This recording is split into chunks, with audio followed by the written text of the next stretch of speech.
ত্রিভুবনের প্রিয় মুহাম্মদ, বলেন ত্রিভুবনের প্রিয় মুহাম্মদ এলো রে দুনিয়ায়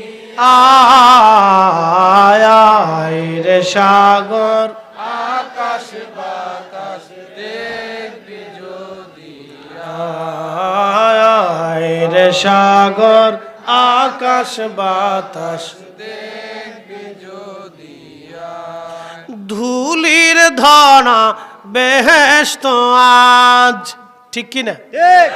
পৃথিবীটা আজকে জান্নাত হয়ে গেছে রসুলের কারণে, ঠিক কিনা? কবি কাজী নজরুল আন্ডার ম্যাট্রিক, দেখছেন তার লেখার ধরন কত সুন্দর।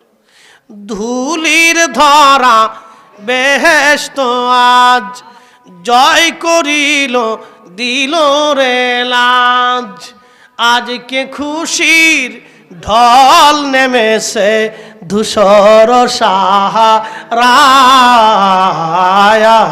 রে সাগর আকাশ বাতাস দেখবি যদি আয় রে সাগর আকাশ বাতাস দেখবি যদি